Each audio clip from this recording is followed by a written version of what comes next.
최근 부동산 시장에 영향을 끼치는 여러 정책이 발표되고 있습니다. 특히 3년 만에 전격적으로 이루어진 금리 인하가 끼칠 영향력에 시장은 주목하고 있는데요. 예금, IRP 등 은행 상품의 수익 저하가 예고된 가운데 신규 투자처로 수익형 부동산이 다시 관심을 끌고 있습니다.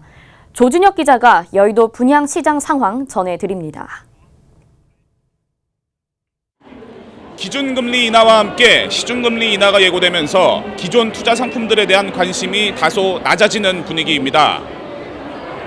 이렇다 보니 상가나 오피스텔과 같은 수익형 부동산에 대한 관심이 다시 높아지고 있습니다.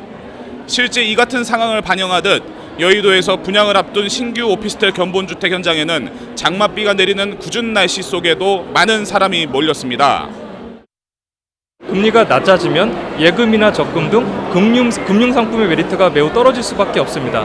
그 반사 이유로 오피스텔이나 이 상가 등 수익형 부동산에 대한 관심이 되게 높아지는 것이 일반적이다라고 말씀을 드릴 수가 있습니다. 특히 오피스텔 같은 경우에는 금융 대출을 활용한 레버리지 효과를 많이들 활용하시기 때문에 금리가 낮아질수록 그 메리트는 더욱 부각된다라고 말씀을 드릴 수가 있습니다.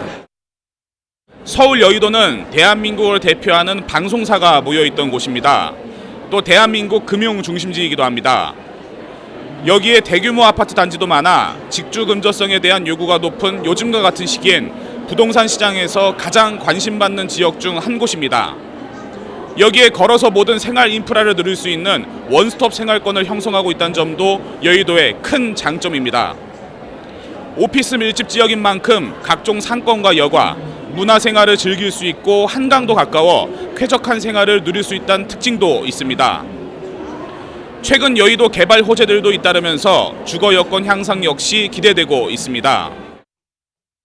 박원순 시장이 여의도 마스터 플랜을 발표했을 때 그 단기간 내에 집값이 2억이나 3억이 뛸 정도로 굉장히 여의도의 개발 호재는 큰 이슈가 되는 그런 영향력을 갖고 있습니다. 본 브라이트는 먼저 여의도의 최고층 빌딩인 파크원이 바로 앞에 준공 예정으로 있습니다. 내년에 파크원이 준공하게 되면은 IFC와 파크원 그리고 여의도 브라이튼이 이어지는 이 삼각벨트가 여의도의 최중심지로서 시장의 트렌드를 이어갈 것으로 기대를 하고 있습니다. 또한 지하철 5, 9호선이 지나는 더블 역세권을 기반으로 강변북로, 마포대교, 올림픽대로 등 다양한 도로 인프라가 있어 수도권 지역으로 이동이 용이합니다.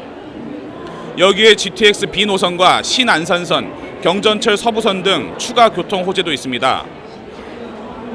이와 함께 여의도 일대 노후 아파트 단지들의 재건축이 완료되면 대한민국 금융 중심지인 여의도는 강남을 넘어서는 주거 공간으로 탈바꿈할 것으로 보입니다. 박스앤뉴스 조준혁입니다.